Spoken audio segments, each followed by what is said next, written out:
Bonjour à tous, ici Anissa, bienvenue dans un nouvel épisode du podcast Outrospection, le podcast qui te sort de ta tête et qui t'ouvre aux autres. D'ailleurs, si vous n'êtes pas encore abonné au podcast, je vous invite à le faire sur la plateforme de votre choix. Vous pouvez également venir me soutenir sur mes réseaux sociaux, je suis présente sur Instagram, YouTube et Twitch.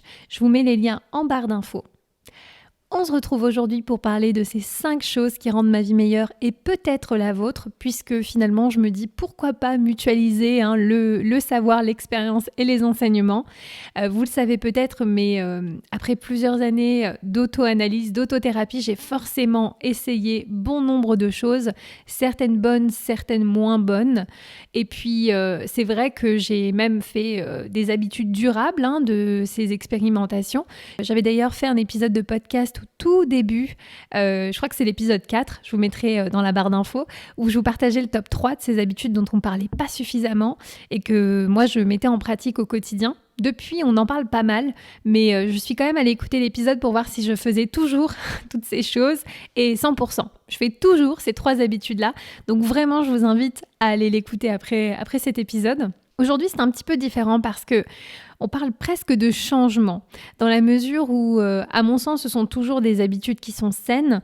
Après, c'est une question très relative, qu'est-ce qui est sain pour moi, qu'est-ce qui est sain pour vous. Mais en tout cas, ce que je peux vous dire, c'est que ces choses-là améliorent radicalement mon quotidien, ma vie, et sont nées de véritables prises de conscience, notamment cette année 2021, qui a été une année émotionnellement compliquée, difficile, mais ô combien, on va dire, révélatrice. Donc au final, c'est très positif pour moi. Et je me suis dit que voilà, à mesure que je parvenais à déconstruire certaines de mes croyances, certains de mes schémas, eh bien, je me rapprochais peu à peu de la vraie personne que je suis. Et ces habitudes-là, ces changements, vraiment favorisent ce parcours vers une meilleure estime et un plus grand amour de moi-même.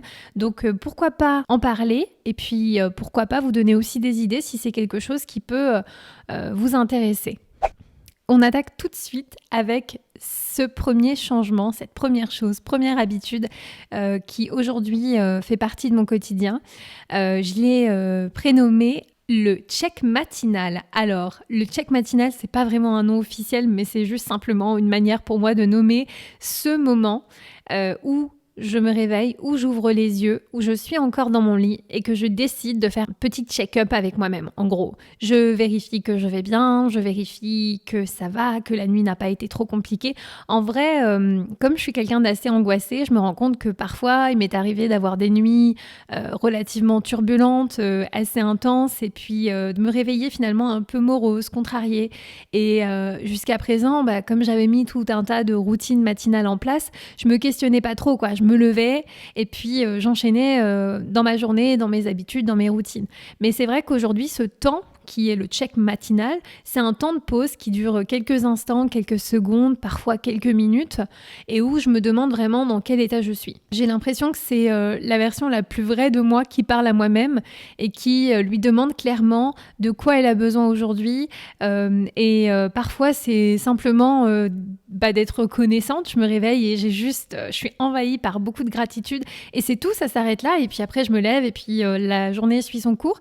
Mais parfois c'est aussi intéressant parce que c'est des moments où je me lève et je me réveille et je me dis j'ai pas assez dormi, ou je me sens vraiment mal, j'ai mal ici, j'ai mal là. Et en fait, je suis beaucoup plus à l'écoute de moi-même grâce à ce temps-là. Et ça m'évite directement de me lancer, comme je disais, bien en tête dans « Allez, hop, va faire ta routine, va méditer, va marcher, va écrire ». Des fois, je n'en ai tout simplement pas envie.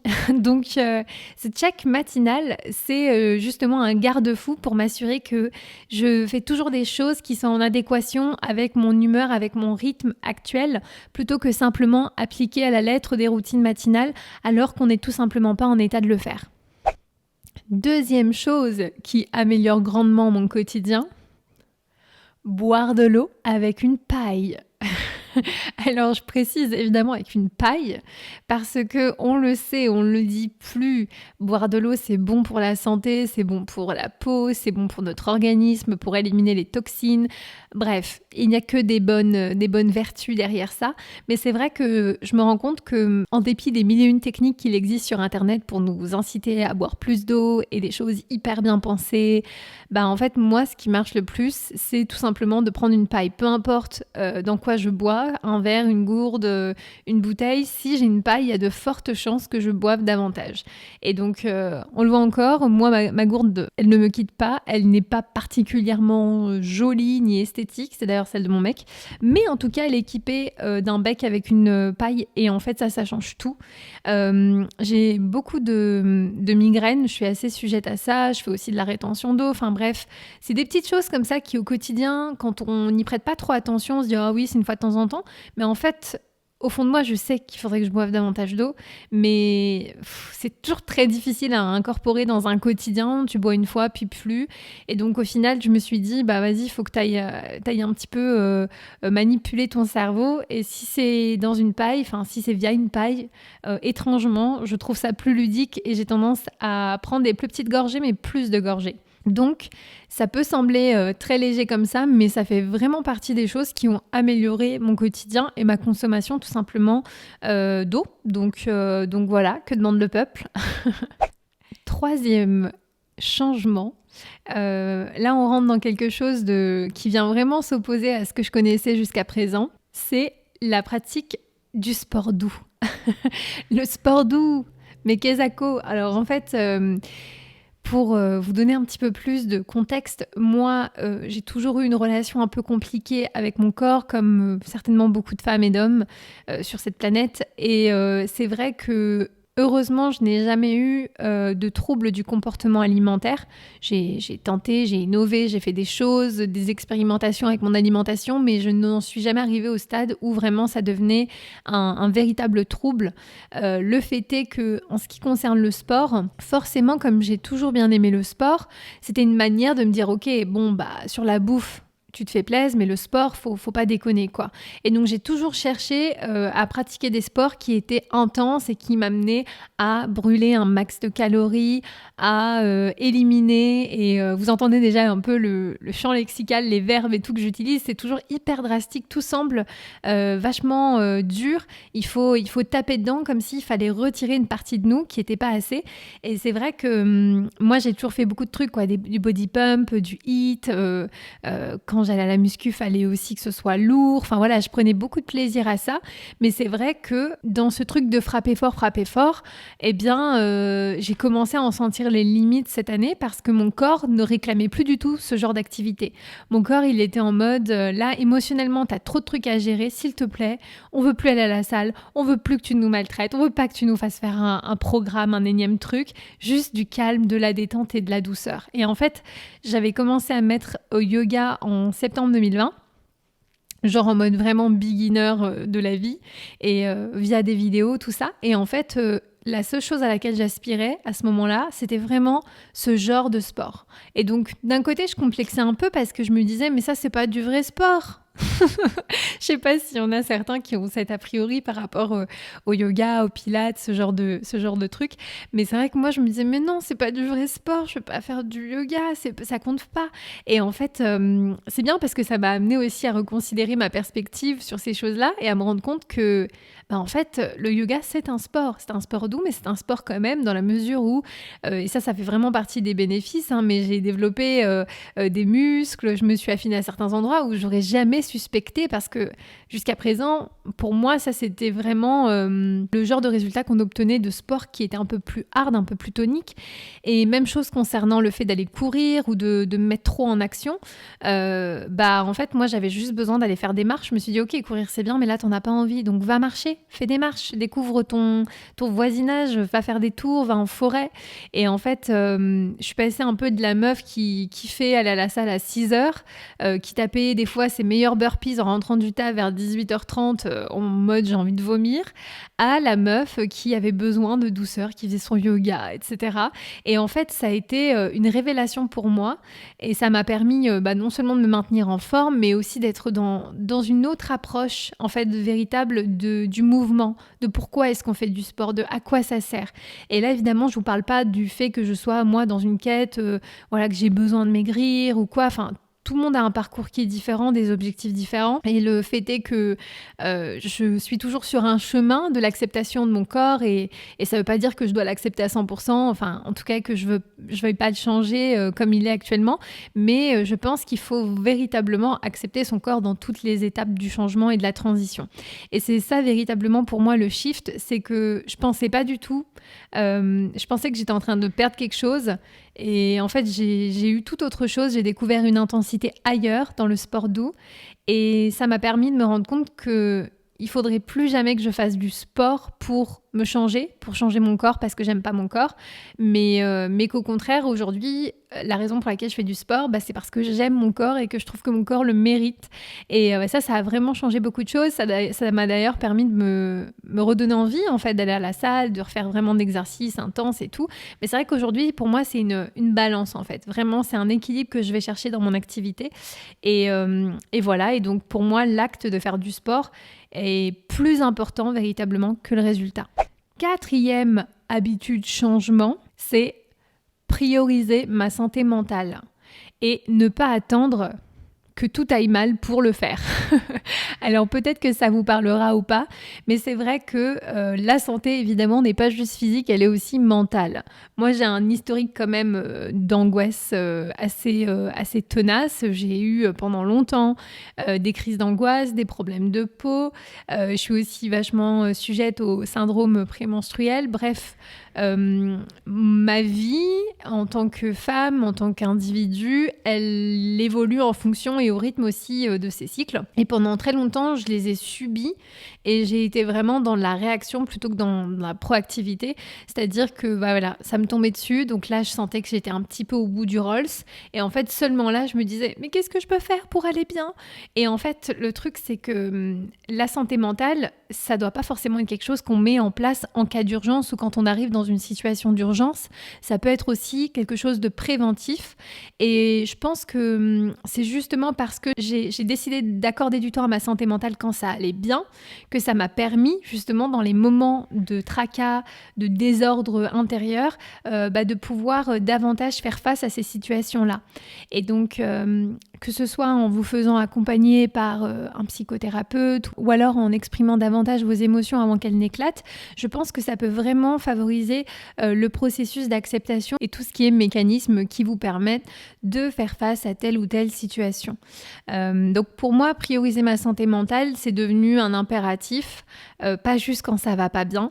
Et je vois véritablement les avantages parce qu'aujourd'hui, oui, ça m'arrive encore d'être angoissée, oui, ça m'arrive encore de subir un peu mon SPM, mais pour autant, ça dure moins longtemps et j'arrive plus facilement à identifier les signes avant-coureurs pour ne pas me laisser avaler par cette vague, en fait, parfois de mélancolie, de spleen, tout un tas de sentiments qui peuvent arriver. Donc celui-là, j'insiste lourdement, mais n'attendez pas d'être au plus bas pour vous soucier de votre santé mentale et priorisez-la au quotidien, même quand ça va bien. Enfin, 5e et dernière habitude, changement, je sais pas trop, c'est tout simplement apprendre à faire des pauses et à se reposer. Alors ça, c'est nouveau dans le monde d'Anissa. Ça peut paraître complètement dingue, mais par nature, je suis pas quelqu'un de très patient. Je me suis toujours habituée à aller chercher les choses que j'avais envie d'avoir, à bosser pour. Et donc, par conséquent, j'étais toujours dans cette vision que, si tu veux quelque chose, travaille dur pour l'avoir, bosse, sors-toi les doigts. Et donc forcément, ça m'a conditionnée à ne pas accepter la lenteur, à ne pas accepter les temps de pause, à ne pas accepter en fait vraiment cet équilibre. Je me disais toujours, allez, on termine, après c'est bon, on sera tranquille. Ou alors, ok, il faut dormir, mais moi demain matin, j'ai plein de trucs à faire, donc il faut que je rattrape mon retard. Et quitte à pas écouter véritablement mon corps et ce dont j'avais besoin. Et comme je vous dis, cette habitude, ce changement, c'est certainement le plus difficile pour moi à mettre en place et à tenir parce que ça demande presque c'est un nouveau paradigme, parce que c'est pas naturel chez moi et les fondations sont pas solides, donc je suis obligée de vraiment venir rechallenger tout ça et essayer d'établir une nouvelle base pour que ça tienne. J'ai toujours une attitude assez tyran vis-à-vis de moi-même et en fait, dans cette mouvance d'être à l'écoute de mon corps, à l'écoute de mon rythme et véritablement de faire coïncider aussi mes besoins émotionnels avec mes besoins physiques et de reconnecter le tout, je me suis aperçue que finalement, j'accordais très peu de temps pour faire des pauses, voire je n'avais pas de pause tout simplement et c'était quelque chose que j'arrivais pas à faire naturellement parce que j'étais totalement dans la culpabilisation. Quand j'avais envie d'une pause, j'avais le sentiment que c'était pas assez, du coup j'avais du mal à lâcher du lest et si je le faisais, soit je le faisais trop, soit je le faisais pas et donc j'étais constamment dans ce rapport un peu conflictuel avec moi-même. Et même chose par rapport au sommeil.